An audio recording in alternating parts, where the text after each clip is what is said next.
आचार्य श्री कहते हैं परमात्मा ने हमें ऐसा अवसर दिया है और इस अवसर का हमने उपयोग नहीं किया मानव श्री प्राप्त होकर के, और ऐसे सत्संग प्राप्ति का अवसर मिला है, फिर भी सत्संग में हम आते नहीं, अटेंड नहीं करते हैं और ऐसे दिव्य अलौकिक लाभ का फायदा नहीं उठाते हैं और ऐसे ही संसार के दुष्कर्म और दुष्कृत्यों में अपने आप को बहा रहे हैं।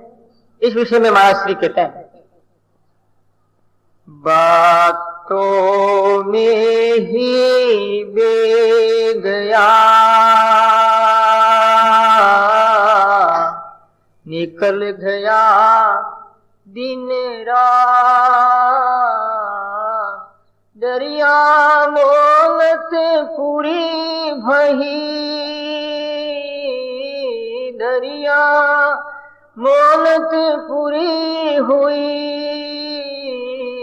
आन पड़ी जमगात, आन पड़ी जमगात। बोलो राम। महाराज कहते हैं बातें करते करते ही बातों में हमारी जिंदगी निकल गई और निकल गया दिन रात। ये दिन और रात जा रहे हैं बातों बातों में ही। और महाराज श्री कहते हैं ये अवधि शरीर की 80-60 वर्ष या 100 वर्ष की जो अवधि और सीमा है, ये सीमाएं नजदीक आ रही और ये जीवन के जो किनारे एक दूसरे किनारों से जुड़ने वाले हैं, ये भिड़ने वाले हैं, एक दूसरे से मिलने वाले, और जीवन ये खत्म होने वाला। महाराज कहते हैं बातों में ही बह गया आन पड़ी जमघात। बातें करते करते जीवन बीत गया और भजन नहीं किया और बातों का अंत है ही नहीं। आप भजन करने बैठते हो, ध्यान करने बैठते हो तो आपको बहुत ऐसा लगता है जैसे कोई 5 मिनट भी 1 घंटा जैसा लगता है, और 1 घंटा जैसे जैसे मानो कोई 24 घंटा लग गए हो।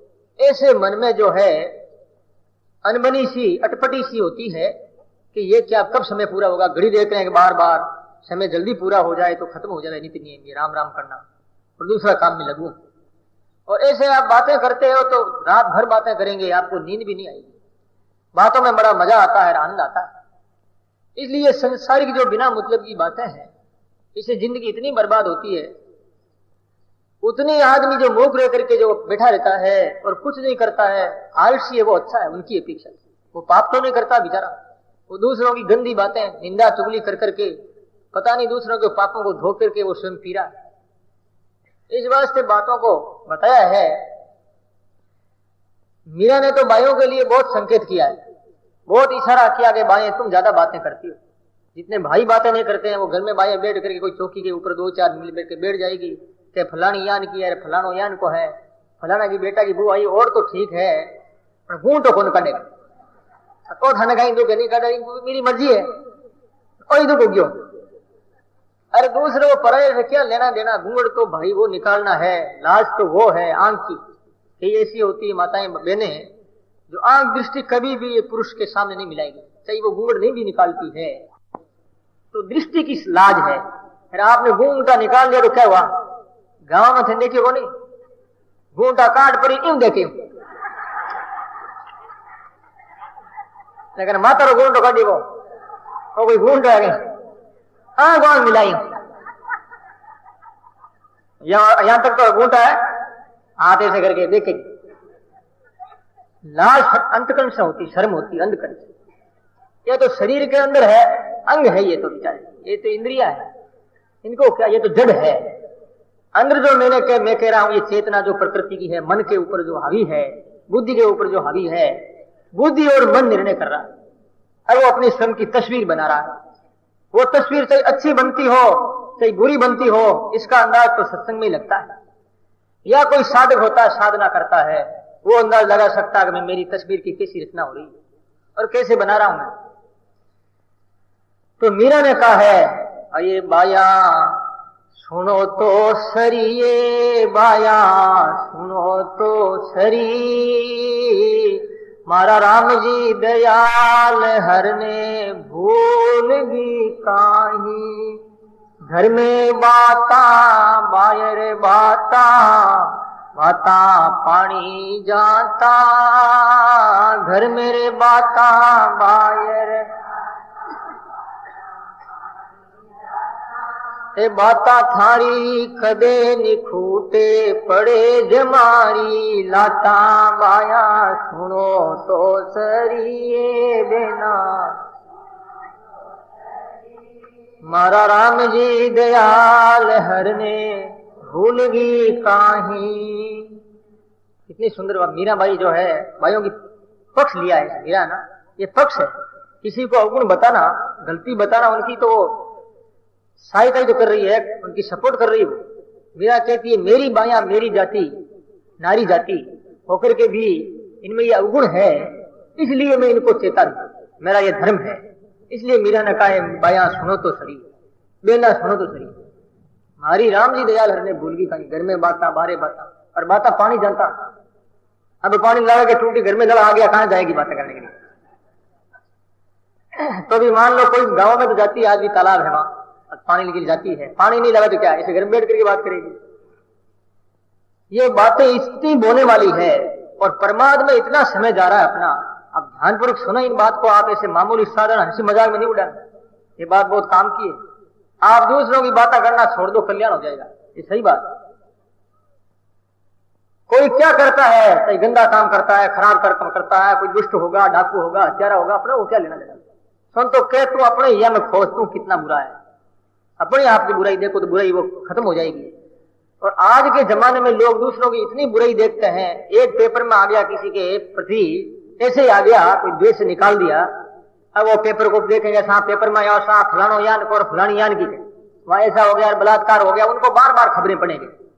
अरे कोई धार्मिक कोई खबर होगी, सत्संग की, कोई भजन की, तो कोई नहीं पड़ेगा, कहीं साधु कोई संगीत करता होगा। ये क्या कारण क्या है? मैंने एक दिन आपको बात बताई थी।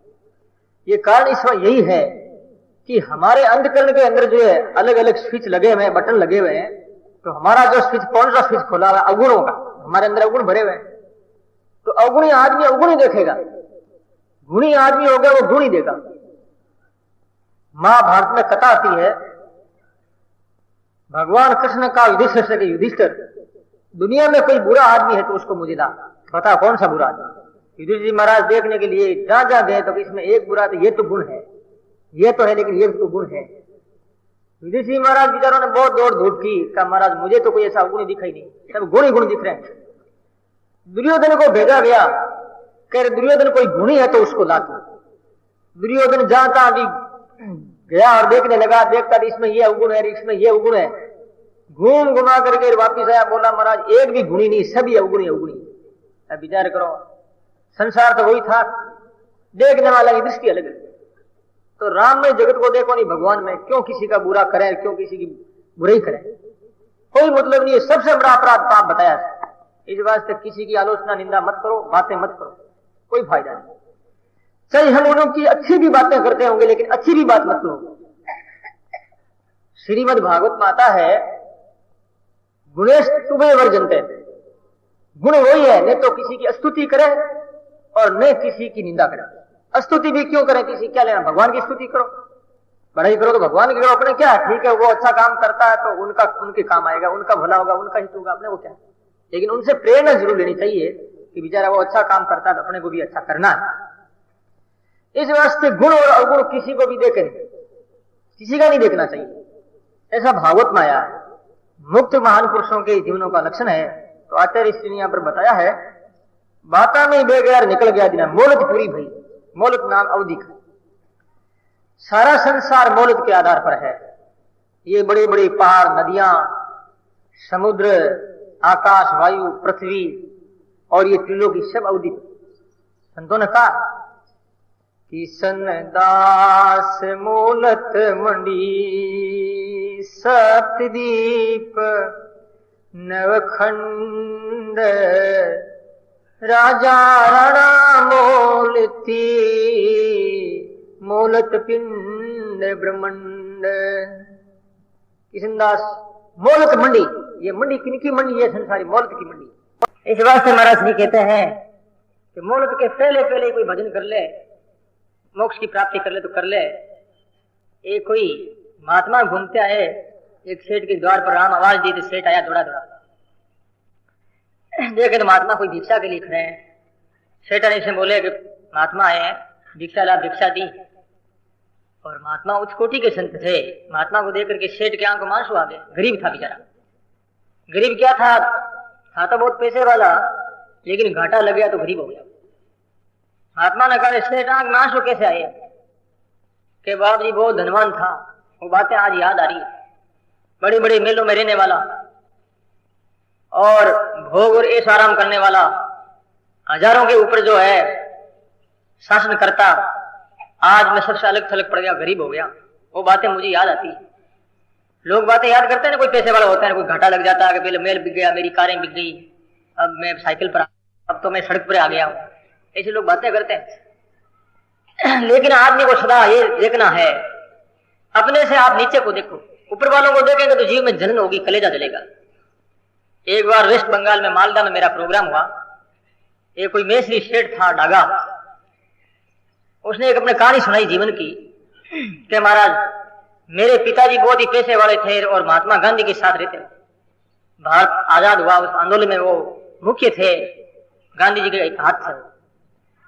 और नेतागिरी में क्या कि सारा पैसा दुकानें बिक गई। तो हम लोग बहुत कहते पिताजी से कि पिताजी ये नेतागिरी काम की नहीं है, दुनिया का तो भला हो रहा है, लेकिन हम लोग गरीब बनते जा रहे हैं। पिताजी ने कहा अभी तो घर का घर है, अपने ऊपर ऋण भी तो नहीं हुआ है, अभी तो एक घर की दुकान है। दूसरों को देखो, अपने नीचे वालों को, वो बेचारा रोटी भी समय पर हाथ नहीं आ रही है। अपने क्या कमी, घर भी घर का है, दुकान घर की है, भूखे तो नहीं मर रहे हैं। वो सेठ कह रहा था कि मेरे पिताजी ने मुझे उपदेश दिया, तो वो मुझे बात याद है कि अपने से ऊपर वालों को देखे तो कलेजा जलेगा, फिर इनके तो ये है, इनके ये, हमारे नहीं है। अपने से नीचे वालों को देखो, कभी भी जलन नहीं होगी। इस वास्ते वो सेठ जो है ना, वो पहले की बातें याद आ रही है। तो सेठ रोने लग गया। महाराज ने कहा क्या चाहता है कि बाबू जी कृपा कर दो, मैं पैसे वाला बन जाऊं, यही जाऊं। तो महाराज के पास में झोली में एक पार्श की बटिया थी। महाराज ने कहा ले, ये देता हूं, साधन के लिए देता हूं। साधन के बाद में एक सेकंड भी आगे नहीं बढ़ेगी, एक सेकंड भी आगे नहीं बढ़ेगी, ये देख लेना। जितना जो तुम्हारे घर में लो है तो स्पर्श कर दे, सब सोना बन जाएगा, चिंता मत कर, मौज करेगा। सेठ बड़ा राजी हुआ कि महापुरुष की आज कृपा होगी, आज तो दलदल दूर हो गया सारा। महात्मा चले गए। उसने देखा आप ये घर में क्या है, तुआ है, चिमकिया है, चमचा है, ये लोह का है, इतने से क्या है, लोभ आ गया उनको। अपने तो ऐसे करो, भेजो बस। और जल्दी से जल्दी आदमियों को कह दिया, पैसा देकर के भेज दिया कि तुम जाओ जमशेदपुर लोहा ले आओ, किसी को बंबई भेज दिया लोहा ले आओ। गए लोहा लाने के लिए, 3 दिन जाने में लगे और 3 दिन आने में, एक दिन खरीदी में, 7 दिन हो गए, 7वां दिन शाम का स्टेशन पर आया। अब थोड़ा सा समय बाकी रहा था। स्टेशन पर पास लगा दे, सब सोना बन जाए, सरकार जब्त कर ले, तो भी सेठ करे क्या बेचारा। देखिए अब भी कोई पूरा लोहे को जो अपने घर में ले आओ।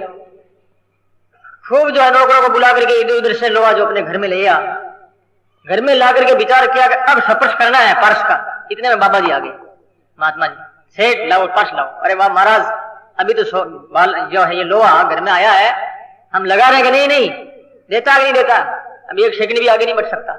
महात्मा ने छीन ली पर्स। किससे? सेठ से। सेठ बेचारा लोहा खरीदने में रह गया, और भी जो पैसा खर्च करके घाटा लगा उसे, उसके कुछ हाथ नहीं आया। तो ये संसार क्या है? ये सेठ कौन है? सेठ ये जीव है, जानवर उस में। और भगवान कौन है? महात्मा ही भगवान है। जीव रूपी सेठ को शरीर रूपी पार्श की बटिया है, ये शरीर देते हैं, इसकी अवधि है। अब 1 मिनट भी जो आगे नहीं बढ़ सकता। काल कभी ये नहीं सोचता कि बेचारा का अभी बच्चे छोटे हैं, अभी अभी वो शादी करके आया है, ये नहीं सोचते।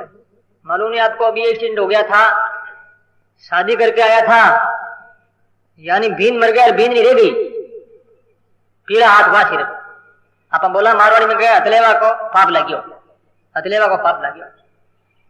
ब्राह्मण जाति बेचारी क्या करे, दूसरी शादी हो नहीं सकती, आजीवन रहना पड़ता। लेकिन आजकल तो पुनर्विवाह होने लग गया है, और समाज के अनुसार परिवर्तन होना भी चाहिए, क्योंकि मानव जीवन में, हमारे धर्म, सनातन धर्म में, संस्कृति और सभ्यता में ऐसी बहुत सी बातों की छूट भी। मनुस्मृति कहती है कि नहीं, पुनर्विवाह होना बुरा है।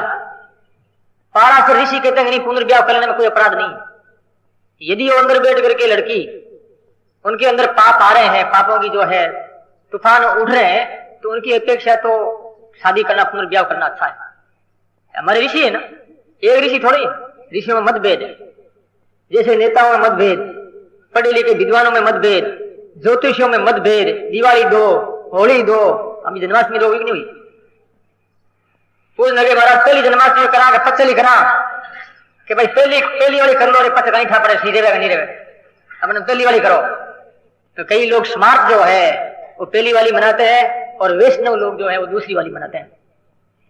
इस वास्ते सनातन धर्म रबड़ बढ़ता है जैसे बढ़ता है ऐसे, कितना बड़ा दो उसे और घटाना तो घटा दो, इतनी छूट है हिंदू धर्म में, सनातन धर्म में जितनी छूट, जितना सुख और सुविधा है, इतनी सुख सुविधा किसी धर्म में नहीं।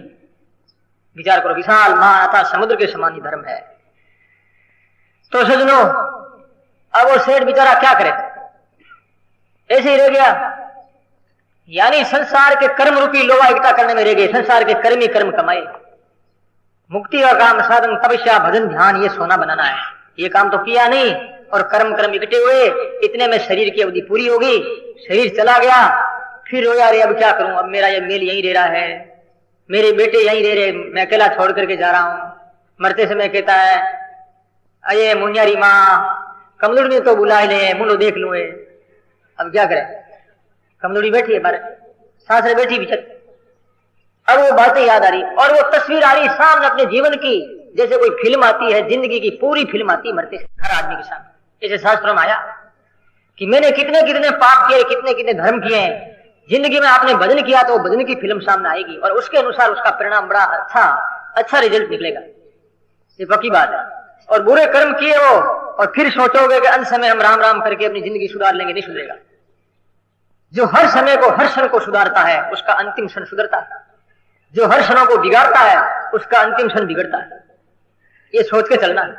भगवान कहते हैं तू जिंदगी में मुझे याद करता रहे बेटा, तो अंत समय में तू निरस हो जाएगा, शनिपात हो जाएगा, इंद्रियां तेरी शीतल पड़ जाएगी, तू तेरे आपे में नहीं रहेगा, परवश हो जाएगा, प्रकृति के वशीभूत हो जाएगा। ऐसी स्थिति में मैं स्वयं आकर के तुझे में चेत कराऊंगा।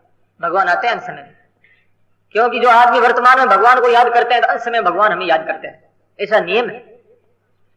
इस वास्ते हरदम परमात्मा को याद करो और ये संसार की बातों का अंत नहीं आएगा, इसलिए बातें मत करो, अवधि पूरी होने वाली है। आचार्य श्री कह रहे हैं